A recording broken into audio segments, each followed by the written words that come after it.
O Conselho de Ética da Câmara escolheu o relator do caso do deputado Daniel Silveira.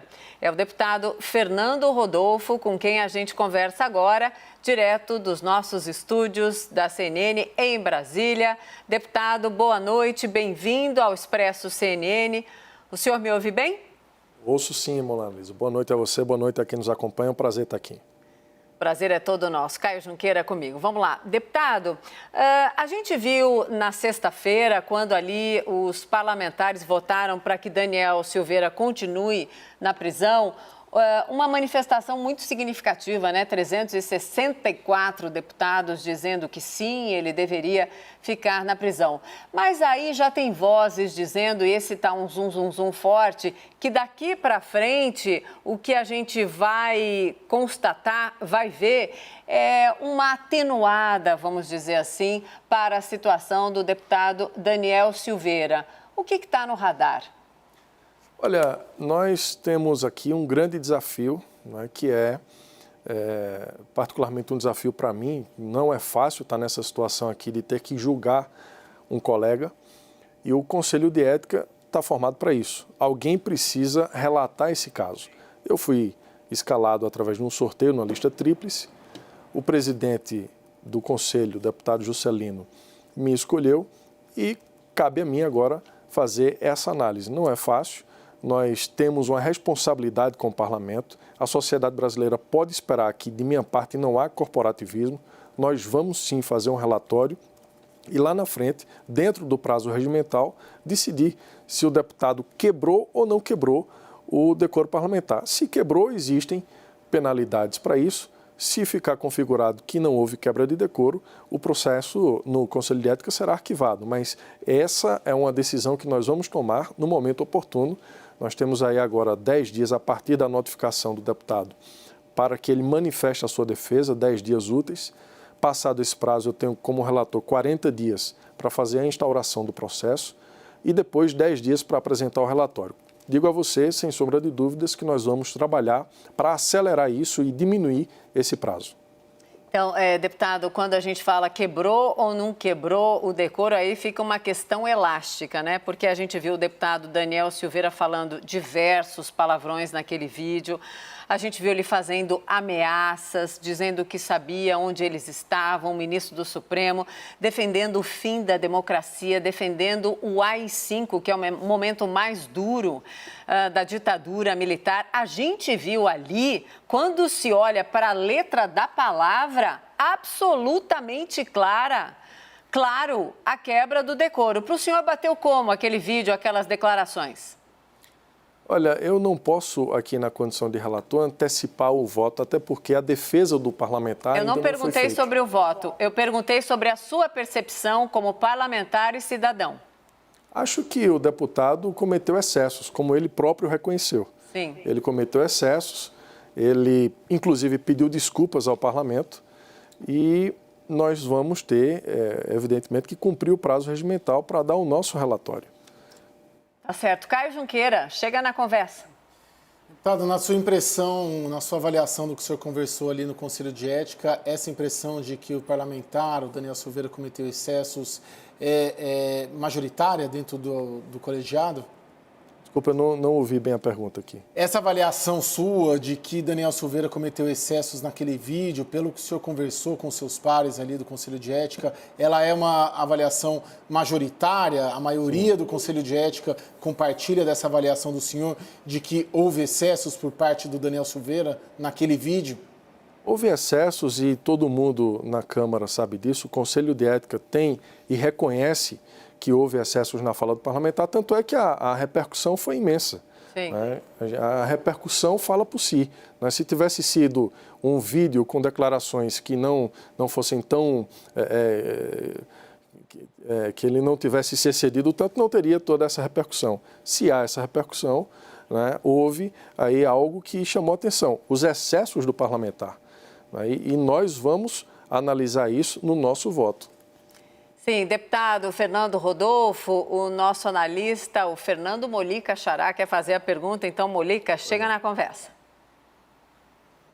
Deputado, boa noite. Eu estava dando uma lida aqui no regimento da Câmara dos Deputados e eles dizem, o regimento diz, melhor, que constituem procedimentos incompatíveis com o decoro parlamentar, puníveis com a perda do mandato. Aí cito alguns, entre eles, abusar das prerrogativas constitucionais asseguradas aos membros do Congresso Nacional. Não está claro que o deputado abusou dessa prerrogativa? Olha, Fernanda, como eu te disse, eu não posso, na condição de relator, emitir agora a minha opinião sobre o fato antes da defesa do parlamentar. Se assim eu fizer, eu estarei comprometendo todo o procedimento que foi instaurado no Conselho de Ética. Ele tem o direito de fazer a defesa, a ampla defesa, e poderá rolar até 8 testemunhas, e a partir desse momento eu fico mais à vontade para fazer a elaboração e emitir qualquer opinião em relação ao voto.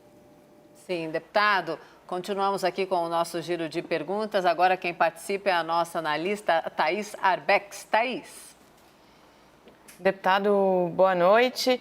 A minha pergunta é o seguinte, a gente falou mais cedo e o senhor disse que pretende fazer um relatório com serenidade, mas a gente está vendo que daqui a pouco começa no plenário da Câmara uma votação sobre uma mudança na PEC que trata da imunidade. O clima parece estar bastante tenso.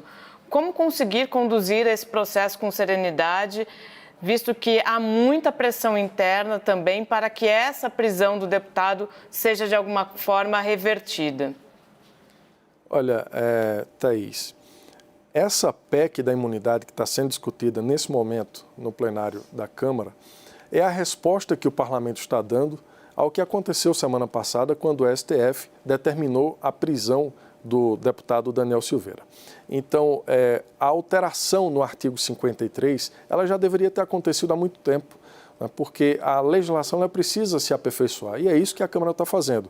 Há pontos que precisam ser discutidos, como, por exemplo, a questão da imunidade processual, né? Eu, por exemplo, defendo que a imunidade processual, ela inclua também aí, né, a permissão de prender o parlamentar que comete crime inafiançável e os crimes contra a administração pública, porque o texto, da forma como está, ele livra, por exemplo, o parlamentar que comete o crime de peculato. Esse assunto está sendo discutido agora na Câmara. Então, é uma PEC que precisa ser aprovada, mas que precisa ter alguns ajustes no seu texto. Ajustes porque teve excesso por parte do Supremo, ali reiterando, né? Primeiro a decisão de um ministro, Alexandre de Moraes, e depois todo o colegiado unânime para que Daniel Silveira continuasse na cadeia. Deputado, excesso de que lado o senhor está falando? Da decisão do Supremo ou do próprio deputado? Excessos, quando eu falo, precisa se corrigir alguns excessos nessa PEC, por exemplo. A questão da imunidade processual, do jeito que está aí, deixa o parlamentar praticamente livre de qualquer crime, né? Ele fica protegido demais. Então, ninguém quer fazer abuso da imunidade parlamentar. E essa PEC, ela vem para corrigir algo que precisa ser corrigido, como, por exemplo, a prisão do deputado Daniel Silveira não teria acontecido se essa PEC já estivesse em vigor, mas esse texto precisa ser aprimorado ainda para não blindar o parlamentar de tudo. Caio? Claro, na sua visão, o ministro Alexandre de Moraes avançou o sinal ali na legalidade ao determinar a prisão do deputado Daniel Silveira? Eu acho que a decisão do ministro em prender o deputado Daniel Silveira, ela era carente de base jurídica. No entanto, votei pela permanência do deputado na prisão, por entender que, apesar de não ter muita base jurídica, a prisão ela se justifica do ponto de vista político e institucional. Se a gente vota na Câmara para liberar o deputado, nós hoje estaríamos aqui diante de uma grave crise institucional, quebrando a harmonia entre os três poderes. É curioso o senhor dizer que faltou base jurídica quando a gente vê um Supremo inteiro reiterando, né, indo então, dizendo sim para essa decisão. Mas vamos continuar na conversa porque ela está ótima. Molica, mais uma pergunta. Deputado, eu entendo essa preocupação do Congresso Nacional, mas não é, a gente está falando em mudança na Constituição, não é, que é algo muito grave. Não se deveria ter um pouco mais de tempo para se pensar, não ficar nessa ação e reação? E eu lembro que outros deputados recentemente, o Ottoni de Paula, do Rio de Janeiro, e a Bia Kicis também ofenderam ministros do Supremo Tribunal Federal e a Câmara ficou quieta. Não é o caso também de esperar um pouquinho, baixar um pouco essa poeira? Não houve prisão nesses casos que você falou.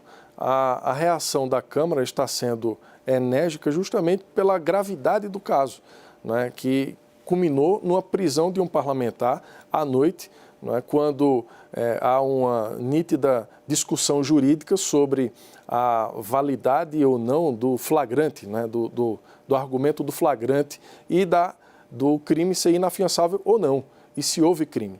Então, por isso que a Câmara está reagindo agora de forma rápida e deveremos ter essa resposta consumada aí no máximo na próxima semana no plenário da Câmara. Para terminar a entrevista, deputado, está sofrendo pressão dos pares ali pela condução do processo, agora na relatoria recém-definida?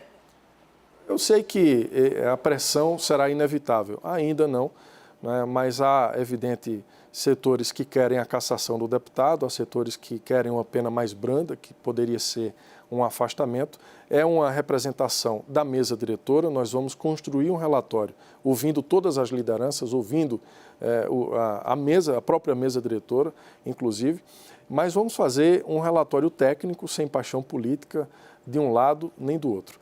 Sem corporativismo. O que eu posso lhe garantir é que não haverá corporativismo no meu texto, que será votado oportunamente no Conselho de Ética. Tá certo, deputado Fernando Rodolfo. Muito obrigada por esse tempo aqui conosco. Muito obrigada de ir aos nossos estúdios. Aproveita agora para tomar um cafezinho.